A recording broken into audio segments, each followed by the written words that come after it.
सबसे पहले ये समझना जरूरी है कि जो लोग मदद नहीं मांगते वो कमजोर नहीं होते, बल्कि अक्सर वो सबसे ज्यादा मजबूत दिखने वाले लोग होते हैं।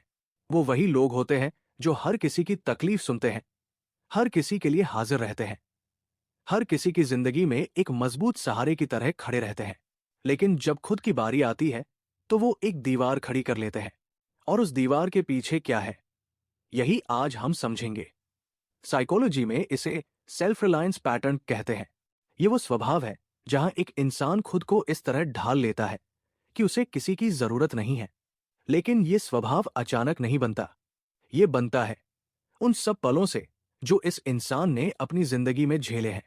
हर वो पल जिसने उन्हें सिखाया कि अपनी जरूरत जाहिर मत करो, वो पल इस स्वभाव की एक और परत बन जाता है। पहली और सबसे गहरी वजह है बचपन में मिला जवाब। जब हम बच्चे होते हैं तो हम स्वाभाविक रूप से मदद मांगते हैं। हम रोते हैं, बताते हैं कि हमें कुछ चाहिए।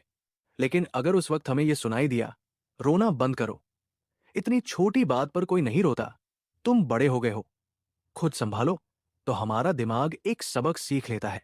वो सबक ये है कि जरूरत जाहिर करना गलत है, कि मदद मांगना कमजोरी की निशानी है। और एक बार ये सबक बचपन में दिमाग में बैठ जाए तो ये बड़े होने के बाद भी वैसे ही काम करता रहता है।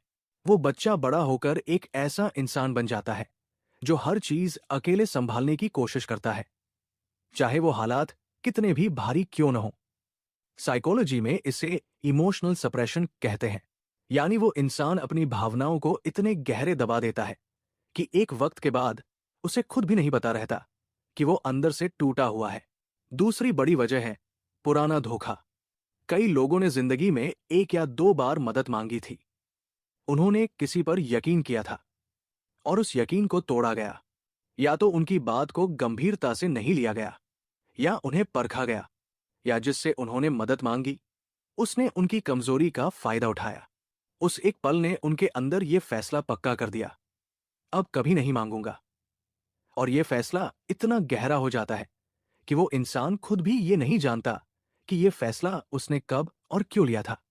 उसे बस इतना महसूस होता है कि मदद मांगना सुरक्षित नहीं है।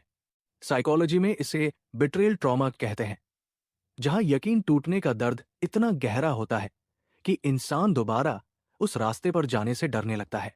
तीसरी वजह है पहचान का सवाल। कुछ लोगों के लिए अकेले सब कुछ करना उनकी पहचान बन जाती है। उनके घर में, उनके दायरे में, उनकी जगह पर सब लोग उन्हें उस इंसान के रूप में जानते हैं जो हर मुश्किल खुद सुलझाता है। और जब यह छवि एक बार बन जाती है तो मदद मांगना उन्हें अपनी पहचान तोड़ने जैसा लगता है। उन्हें डर होता है कि अगर उन्होंने मदद मांगी तो लोग उन्हें अलग नजरिए से देखने लगेंगे। वो मजबूत इंसान की जगह एक कमजोर इंसान बन जाएंगे, कम से कम दूसरों की नजरों में। और ये डर उन्हें चुप रखता है। हर उस रात जब वो अकेले बैठकर अपनी तकलीफ से लड़ रहे होते हैं, यही डर उनके मुंह पर ताला लगाए रखता है। अब तक आपने जो समझा वो सिर्फ वो वजह थी जो इस स्वभाव को जन्म देती है। लेकिन असली सवाल यह है कि यह स्वभाव उस इंसान की जिंदगी को अंदर से कैसे खोखला करता जाता है, और वो खुद इसे कभी महसूस क्यों नहीं कर पाता। ये जानना जरूरी है, क्योंकि यहां से साइकोलॉजी और भी गहरी हो जाती है। चौथी वजह है बोझ बनने का डर। ये बात सुनने में बहुत साधारण लगती है, लेकिन ये उन लोगों की सबसे बड़ी तकलीफ है जो मदद नहीं मांगते। वो ये नहीं सोचते कि मुझे मदद नहीं चाहिए, वो ये सोचते हैं मैं किसी पर बोझ नहीं बनना चाहता। उनके दिल में ये धारणा बहुत गहरी होती है कि उनकी तकलीफ दूसरों पर जिम्मेदारी डाल देगी, कि उनके दुख से किसी और की जिंदगी भारी हो जाएगी। और इसीलिए वो मुस्कुराते रहते हैं, वो कहते रहते हैं सब ठीक है। वो दूसरों की तकलीफें सुनते हैं, उनके लिए वक्त निकालते हैं, लेकिन खुद की बात होती है तो वो विषय ही बदल देते हैं। साइकोलॉजी में इसे हाइपर इंडिपेंडेंस कहते हैं। और ये कोई ताकत नहीं है, ये एक ऐसा जख्म है जो मजबूती का रूप धारण कर लेता है। पांचवी वजह है नियंत्रण की जरूरत। जो लोग मदद नहीं मांगते उनमें से बहुत लोग गहराई में इस विचार से डरते हैं कि अगर मैंने किसी से मदद मांगी तो नतीजा मेरे हाथ में नहीं रहेगा। वो चाहते हैं कि हर चीज उनके काबू में रहे। जब वो खुद काम करते हैं तो उन्हें यकीन होता है, जब किसी और पर निर्भर होते हैं तो उन्हें बेचैनी होती है। ये बेचैनी वाकई में उन गहरे पलों से आती है जब जिंदगी उनके काबू से बाहर हो गई थी। साइकोलॉजी में इसे control as a coping mechanism कहते हैं। यानी वो इंसान ये मानकर चलता है कि अगर सब कुछ मेरे हाथ में है तो मुझे तकलीफ नहीं होगी। लेकिन हकीकत यह है कि इस सोच में वो खुद को और ज्यादा अकेला करता जाता है। छठी वजह है रिश्तों में असंतुलन की आदत।